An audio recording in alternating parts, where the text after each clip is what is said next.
Hello, Mingla Bashin. Hi, everyone. So, today I want to talk about books. I want to talk about two books in particular. These books are long and they are thick.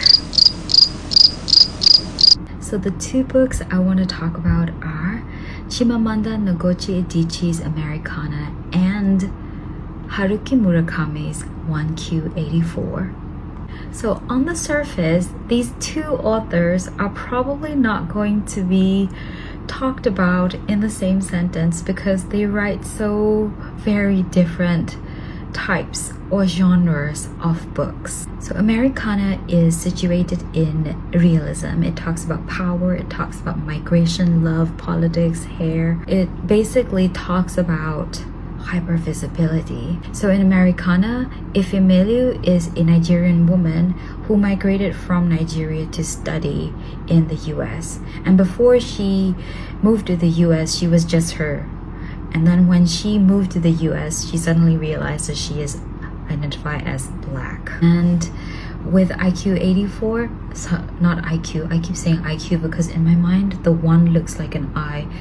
It's 1Q84, it's like 1984 really, it's a word play. Ichikyu, Q is 9, and in Japanese language, Ichikyu Hachiyon, like 1984.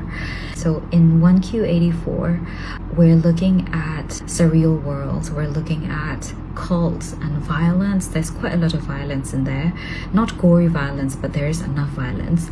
And we're also like, dealing with tiny mysterious beings as well. It's very interesting. There are multiple layers to it. I'm just talking about these two books from my perspective, from what I was feeling when I was reading these two books. So Americana asks 3 questions in my opinion. The first question is, by the way, before I talk about these questions, I just want to say that I think these two books ask the readers the same questions using different contexts.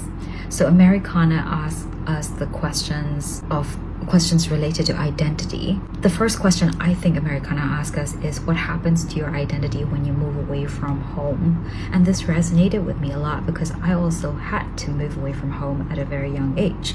Well, not very young, but still young. So for me, this was a question that I asked a lot, and this was something that was represented very articulately in the book by Adichie, and I really enjoyed reading those parts, those thought processes. And another question that was also highly that resonated with me as well is what happens to you and your identity when there is a huge disparity between how you view yourself versus how other people perceive you? The last question I think that we should consider when we read Americana is what happens, what should you do when your accent, your hair, your silence, or your voice all become political? Just to give you all context, Ifemelu is the name of the character, and she, realized that once is seen as something, she can never go back to can stop being seen anymore. This hypervisibility became a part of her being, whether she wanted it or not. It suddenly it's not a choice for her anymore. But the other book, 1Q84, asks something darker. What happens when you're not seen at all? It's the same question, but from a different perspective.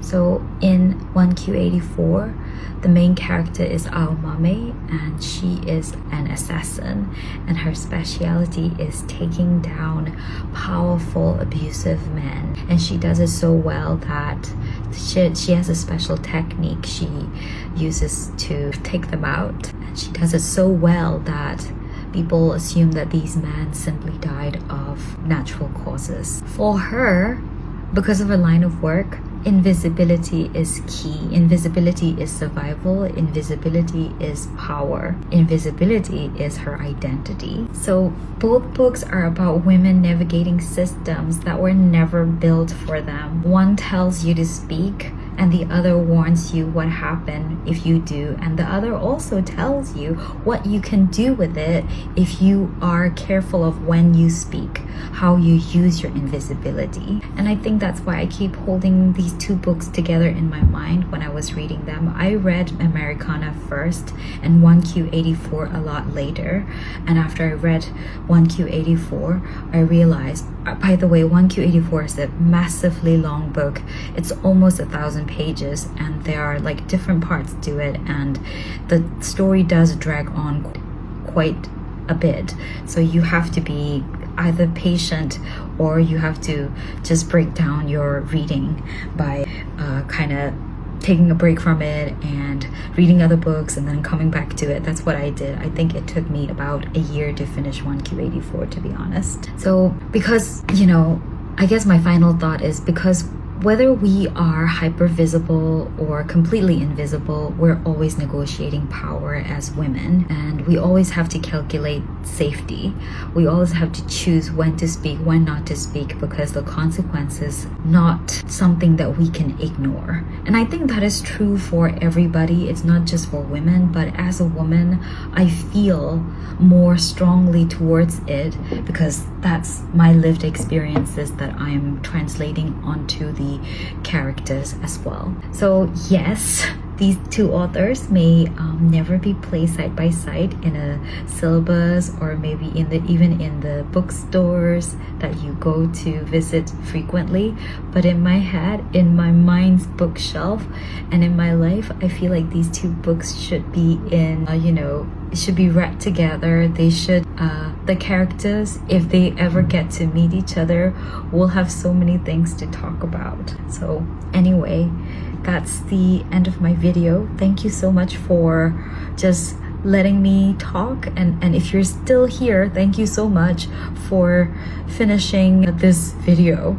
I hope that you may be inspired to read these two books if you haven't read them yet. Or if you've already read these two books, let me know what your thoughts are. Or if you've read one of the books also, just let me know what your thoughts are. I'm so interested in finding out how other people perceive these books as well.